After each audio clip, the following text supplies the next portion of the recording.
নমস্কার। আজকে কুম্ভ রাশিকে নিয়ে বলবো। কুম্ভ রাশির ক্ষেত্রে সূর্যগ্রহণ, এই যে 17ই ফেব্রুয়ারি সূর্যগ্রহণ হচ্ছে, এই গ্রহণের কীরকম প্রভাব থাকবে, কোন দিক থেকে বিশেষ সাবধান, আগে সবার প্রথমে সাবধান বলবো, তারপরে কোন দিক থেকে বিশেষ লাভ সেগুলো তুলে ধরবো। তো যাই হোক, অনুষ্ঠানটি শুরু করার আগে সমস্ত দর্শক বন্ধুদের জানাচ্ছি যে এটা চন্দ্ররাশি অনুসারেই বলা হচ্ছে, কারো কোনো রকম ব্যক্তিগত কুষ্টি ধরে আলোচনা নয়। তার সাথে বলবো, যদি অনুষ্ঠানটি ভালো লাগে তাহলে লাইক শেয়ার কমেন্ট অবশ্যই করবেন এবং সাবস্ক্রাইব করবেন। আগামী দিনে কুম্ভ রাশি সম্পর্কিত বহু বহু ভিডিও দেওয়া হবে। যারা জ্যোতিষী সংক্রান্ত বিষয়কে ভালোবাসেন, গুরুত্ব দেন, আশা করছি তারা বিশেষভাবে উপকৃত হবেন। তো যাই হোক, অনুষ্ঠানটি শুরু করছি। সূর্যগ্রহণ প্রত্যেকটি রাশির মধ্যে প্রভাব পড়বে, কিন্তু সময়ের বড় অভাব, ওই জন্য বেশি রাশি দিতে পারছি না।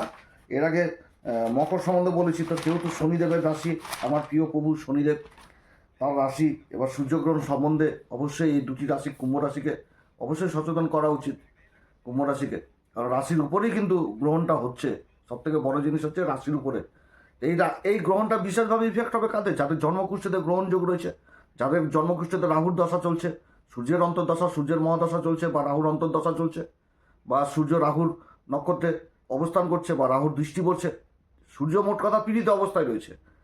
এর আগের বহু ভিডিওতে আমি বলেছি, যেটা সূর্যের বছর কুম্ভ রাশিকে সপ্তমপতিই হচ্ছে সূর্য। অতএব বাড়িতে সূর্য যন্ত্র স্থাপন করা, রাহুকে ঠিক করতে গেলে সরস্বতী যন্ত্র স্থাপন করা। যন্ত্র মানে এটা কি? এগুলো হচ্ছে কবচ, এগুলো মানে ব্যবহৃত জিনিস, এগুলোর বিশেষ প্রভাব রয়েছে জীবনে। তো যাদের রয়েছে তারা অবশ্যই উপাচার করতে হবে, সপ্তমপতির উপাচার করতে হবে। সূর্যের উপাচার না হলে মানে যদি বাড়ির সেই জায়গাটাই যদি খারাপ থাকে, সুখ শান্তি যদি নষ্ট হয়, তাহলে কি মন মেজাজ ভালো থাকবে? মোটেও না।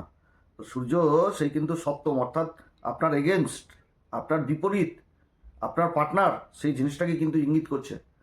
তো যার জন্য সেই জায়গাটা, মানসিক শান্তি সব কিছুই কিন্তু সেই জায়গা, তো সেই জায়গাটাকে ঠিক করতে হবে। অতএব যাদের জন্মকুষ্ঠিতে এগুলো যোগ রয়েছে, অবশ্যই সূর্য যন্ত্র, মা সরস্বতী যন্ত্র, এগুলো স্থাপন করা উচিত। কারণ এগুলো একটা কবচ আর কি, এটা বিশাল পাওয়ার, বিশাল শক্তি। তো যাদের রয়েছে তারা অবশ্যই সংগ্রহ করবেন। এটা পাওয়া যাচ্ছে আমাদের ইউটিউবে যন্ত্রগুলো পাওয়া যাচ্ছে, প্রোডাক্ট বলে অপশন দেওয়া হয়েছে। বহুদিন পর এগুলো যন্ত্রের সংগ্রহ করতে পেরেছি। যাদের অ্যাকচুয়ালি প্রয়োজন রয়েছে অবশ্যই সংগ্রহ করবেন। তো সূর্যগ্রহণটা লাগছে 17ই ফেব্রুয়ারি বৈকাল 3টা 26 থেকে একদম 7টা 57 মিনিট পর্যন্ত। তো ভারতবর্ষ তো এটা দৃশ্যমান নয়, কিন্তু ইফেক্ট তো থাকবে, গ্রহণের ইফেক্ট অবশ্যই থাকবে। আর রাশির উপরই গ্রহণ লাগছে, এবং এর 15 দিন পরে আবার একটি গ্রহণ লাগছে মার্চ মাসে, যেটা হচ্ছে চন্দ্রগ্রহণ হয়ে যাবে। এই যে গ্রহণগুলো যে লাগছে, একটু বিশেষ প্রভাব থাকবে। তো যে যদি আগে থেকে সজাগ হয়ে থাকি যে গ্রহণ কোন কাজ করা উচিত না, সেই কাজগুলো যদি জানি, যদি সাবধানতা অবলম্বন করতে পারি, সেটা তো নিজেদেরই লাভ। আমি কোনো ভয় ধরানোর কথা বলছি না, গ্রহণের ইফেক্ট থাকবেই আমাদের, এটা মানে মুনি ঋষিদেরই কথা, আমার কথা নয়। তো যাই হোক, বিভিন্ন দিক থেকে যেরকম সমস্যা তৈরি হচ্ছে, আবার অনেক দিক থেকে উন্নতির যোগও থাকছে কুম্ভ রাশি। সব থেকে বড় জিনিস হচ্ছে কুম্ভ রাশি 7.5 চলছে, এখন 7.5 চলছে, এবং দেবগুরু বৃহস্পতি দৃষ্টি পাচ্ছে। পঞ্চম ঘরে দেবগুরু বৃহস্পতির দৃষ্টি অনেক কিছুই মোড় উল্টে দিবে, কিন্তু ফেস হতে হবে, তো ফেস হতে হবে। সেই জিনিসগুলো এখানে বুঝার ব্যাপার রয়েছে। যাই হোক, অত কথা না বলে সবার প্রথমেই শুরু করবো যে কোন দিক থেকে বিশেষভাবে সাবধান এই কুম্ভ রাশিকে থাকতে হচ্ছে। কারণ কুম্ভ রাশির ক্ষেত্রে যে অবস্থানটা, এই অবস্থানে এই জিনিসগুলো কিন্তু উঠে আসবে। সবার প্রথম হচ্ছে কি, যে রাহু যখনই গ্রহণ লাগাবে সূর্যের সাথে রাশির উপর, রাশিটা কি? ব্যক্তিত্ব। তো ব্যক্তিত্ব হচ্ছে রাশি, রাশি হচ্ছে মন, শরীর, স্বাস্থ্য সমস্ত কিছু ইঙ্গিত দেয়।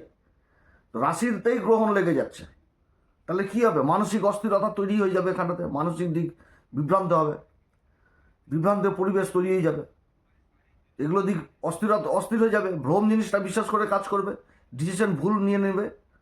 তো যে কোনো ডিসিশন নিতে গেলে, যে কোনো ভুল সিদ্ধান্ত, মানে সিদ্ধান্ত যেন না ভুল হয়, হুটহাট ডিসিশন নেওয়া যাবে না এই সময়কালে।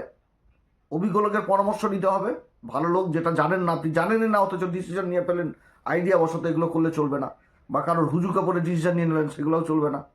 কারণ রাশির উপর আবার লক্ষ্মীনারায়ণ যোগ রয়েছে, আর রাশির অধিপতি শনিদেব দ্বিতীয় ঘরে অবস্থান করছে।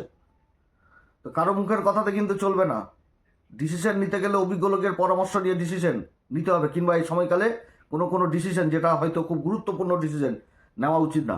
একটু কয়েকদিন থেমে তারপরে ভালো অভিজ্ঞ লোকের পরামর্শ নিয়ে নেওয়া উচিত। যে কোনো জীবনে একটা বড় ডিসিশন নিতে যাচ্ছেন, সিদ্ধান্তর দিকে, যেটা আপনার জীবনকে পরিবর্তন করতে পারে, সেই ক্ষেত্রে কিন্তু ডিসিশন নেওয়া উচিত না এই সময়কালে।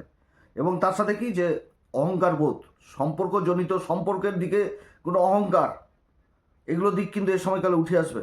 কারণ সূর্য রাহুর জুতিতে, সূর্যটা কি অগ্নিতত্ত্ব তো, আর এদিকে রাশিটা হয়ে গেছে বায়ুতত্ত্ব। তাহলে কি হচ্ছে, আর এদিকে রাহু ভ্রম, লোভ, লালসা, অশান্তি, গণ্ড সব কিছুতে গ্রহণ লাগিয়ে দিবে, একটুতে মন মেজাজ খারাপ করে দিবে।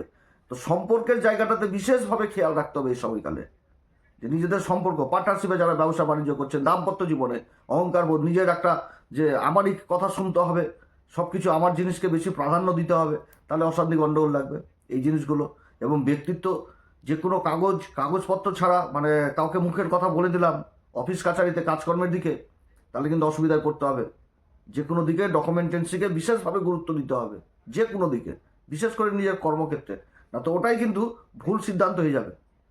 তার জন্য কিন্তু খেসারত পোহাতে হবে, এদিক থেকে কিন্তু বিশেষভাবে সাবধান। এবং কথা বলার আগে কিন্তু 10বার চিন্তা করেই বলতে হবে। কারণ শনি দ্বিতীয় ঘরে থাকলে কি হবে, কথা তো বলবে জেনুইন, কিন্তু কথাটা তো শুনতে লাগবে একদম কর্কশ, মনে হচ্ছে রেগে মেগে কথা বলছে।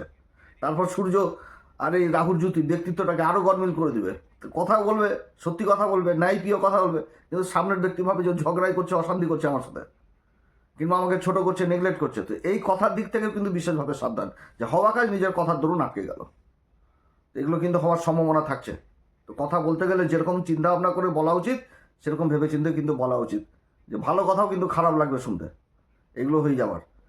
আর যেটা বললাম ভুল বোঝাবুঝি দাম্পত্য জীবনে, এটা হওয়ার বিশেষভাবে সংখ্যা থাকছে, সেটা পার্টনারশিপে যারা কাজকর্ম করছেন সেদিক থেকে। এবার নিজের শরীর স্বাস্থ্যের দিকেও যথেষ্ট খেয়াল রাখতে হবে। কারণ ব্যক্তিত্ব, শরীর স্বাস্থ্য, এটাই তো বোঝাচ্ছে রাশি, রাশি মানেই তো শরীর স্বাস্থ্য। এবার গ্রহণ লেগে যাওয়া মানে যাদের চোখের সমস্যা রয়েছে, চোখজনিত সমস্যা, তারা বিশেষভাবে সাবধান।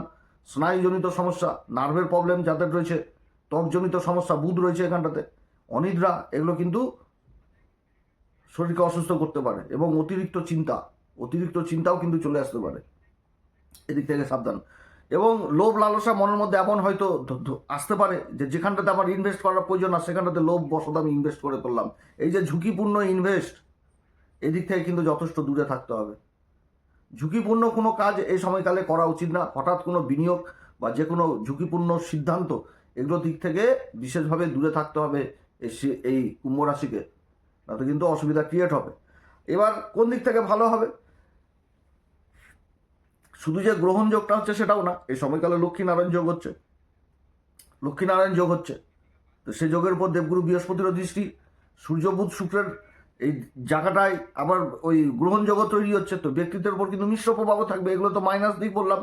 এবার ভালো দিকটা কি, যে আকর্ষণ ব্যক্তিত্ব হবে, ব্যক্তির মধ্যে আকর্ষণ ক্ষমতাটাও থাকবে, কিন্তু তাকে সিদ্ধান্ত নিতে গেলে আবার সঠিক সিদ্ধান্ত নিতে হবে।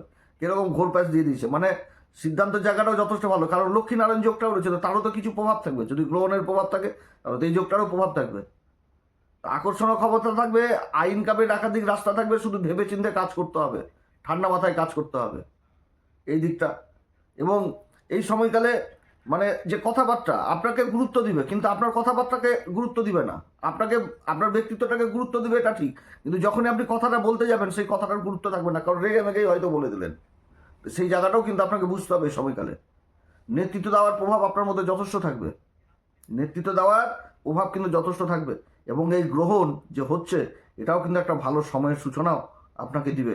কোন দিক থেকে দিবে, যে জীবনে নতুন লক্ষ্য, এগুলোও কিন্তু আসবে এই সময়কালে, যে আমাকে ভালো পথে যেতে হবে, সেই জায়গাটাও উঠে আসছে এই সময়কালে। দিশা পেয়ে যাওয়া, একটা নতুন দিশা পেয়ে যাওয়া। যারা অনলাইন ব্যবসার সাথে যুক্ত রয়েছেন, বিদেশি কোনো কাজের সাথে যুক্ত রয়েছেন, প্রযুক্তি বিজ্ঞানের সাথে যুক্ত রয়েছেন, তাদের জীবনে বিশেষভাবে সুযোগ আসবে এই সময়কালে। কিন্তু সেই সুযোগকে বুঝে সুঝেই ধরতে হবে। দেবগুরু বৃহস্পতি দৃষ্টি থাকছে পঞ্চম ঘর থেকে, নবম দৃষ্টি থাকছে গ্রহণের উপর। তো গ্রহণের দিশাও কিন্তু অন্যদিকে মোড় খাবে, কিন্তু বুঝতে হবে। ডিসিশনের দিক থেকে ঠান্ডা মাথায় ডিসিশন নিতে হবে, হুটহাট ডিসিশন নিলে কিন্তু চলবে না। হ্যাঁ, তবে কি দীর্ঘমেয়াদী যারা প্ল্যান করছেন, দীর্ঘমেয়াদী প্ল্যানের দিক থেকে যদি ভালো ডিসিশন নেওয়া যায়, তাহলে আর্থিক উন্নতির যোগ থাকছে, এবং জীবনে হঠাৎ কিন্তু একটা সুযোগ আসার প্রবল সম্ভাবনা থাকবে এই গ্রহণযোগে দেবগুরু বৃহস্পতির দৃষ্টি পড়ার দরুন। তো প্রভাব তো থাকবে। এবং তার সাথে কি, যে আত্মবিশ্লেষণ হবে এই সময়কালে, নিজেকে চিনতেও পারবে, অন্তর্দৃষ্টি। কারণ গ্রহণ মানেই আধ্যাত্মিক জগৎ, মানসিক একটা উন্নতি। কাদের ক্ষেত্রে হচ্ছে, যারা ঈশ্বর ভক্তির মধ্যে ডুবে রয়েছে, যারা আধ্যাত্মিক জগতের মধ্যে রয়েছে, এটা তাদের জন্য আবার সর্বশ্রেষ্ঠ সময় হবে। কারণ গ্রহণ যেরকম, মানে সাধারণ মানুষের ক্ষেত্রে কিন্তু গ্রহণ অন্য জিনিস, আর মুনি ঋষি যারা আধ্যাত্মিক জগতের মধ্যে রয়েছেন, তাদের জন্য আবার অন্য জিনিস। অন্য জিনিস। যারা ঈশ্বর ভক্তির মধ্যে রয়েছেন, যারা আধ্যাত্মিক জগতে রয়েছেন, গুরুকুলে রয়েছেন, গুরুর নির্দেশে চলছেন, তাদের জন্য তো অন্য জিনিস, যে গ্রহণ কত ভালো জিনিস। সেই সময় কিন্তু সেই মানে আধ্যাত্মিক জিনিসটা আরও যথেষ্ট ভিতরের যে ঈশ্বরীয় শক্তি, ঈশ্বরীয় জ্ঞান, ঈশ্বরের প্রতি যে ভক্তি, এই জিনিসগুলো চলে আসবে। কারণ পঞ্চম ঘর কি? প্রেম ভালোবাসার জায়গা। এবার দেবগুরু বৃহস্পতি তো পঞ্চম ঘরে অবস্থান করছে। তো পঞ্চম ঘরে অবস্থান করে তার নবম দৃষ্টি করছে রাশির উপর। তো দেবগুরু বৃহস্পতি মানে কি? মায়া, মমতা, পরোপকারিতা, ধর্ম, এই জিনিসগুলো তো উঠে আসবে। এর প্রভাব কিন্তু রাশির উপর পড়বে। অন্তর্দৃষ্টি, ঈশ্বরের প্রতি চিন্তাধারা, এই সমস্ত কাজের সাথে যারা যুক্ত রয়েছেন তাদের জন্য এই গ্রহণটা যথেষ্ট ভালো হবে। যারা ধ্যান, জপ, উপাসনা, এগুলোর দিক থেকে, তাহলে এই গ্রহণের যে মেন জিনিসটা, এই সময়কালে যারা উপাসনা করবে, ঈশ্বর সাধনা করবে, ঈশ্বর ভক্তিও করবে, বিধি সম্মত মেনে হনুমান চল্লিশাই হয়তো পড়ছে সারাদিন, তাদের জন্য বিশেষ উপকার দেবে। হনুমান চল্লিশা, বজ্রংবাণ, শ্রীরাম সীতা প্রণাম মন্ত্র সহকারে পাঠ করো, কিংবা মহামৃত্যুঞ্জয় মন্ত্র পাঠ করো, গায়ত্রী মন্ত্র পাঠ করো, গায়ত্রী জপ করো, বিশেষ ভালো ফল এই সময়কালে পাওয়া যাবে। বজরংবলীর মন্দিরে যাও, বজরংবলীকে সিঁদুর দান করো, জটালা নারকেল দান করো, কাঠকয়লা জলে, প্রবাহমান জলে নিক্ষেপ করো, অনেক ভালো ফল পাওয়া যাবে এই সময়কালে। অনেক দিক থেকে অনেক রকম বাধা বিঘ্ন কাটবে। অবস্থান এরকম, কিন্তু যারা আধ্যাত্মিক জগতের মধ্যে রয়েছেন তাদের জন্য বিশাল ভালো। অর্থাৎ নিজেকে আধ্যাত্মিকের মধ্যে নিয়ে আসো, যদি কোনো সমস্যা থাকে সেই সমস্যাগুলো দূর হবে। এরকম কিন্তু প্রভাব পড়তে যাচ্ছে কুম্ভ রাশির ক্ষেত্রে, ভালো মন্দ এরকম প্রভাব। অতএব এই দিকগুলো বিশেষভাবে মেনটেন করা উচিত কুম্ভ রাশিকে। যদি এই আলোচনা সত্যি আপনাদের কাছে ভালো লাগে, তাহলে অবশ্যই আমাদের এই চ্যানেলটিকে লাইক, শেয়ার, সাবস্ক্রাইব করবেন। আপনারা সাবস্ক্রাইব করলে বিশেষভাবে অনুপ্রাণিত হয়। এরপর আবার আসবে একটি নতুন পর্ব নিয়ে। নমস্কার, ধন্যবাদ।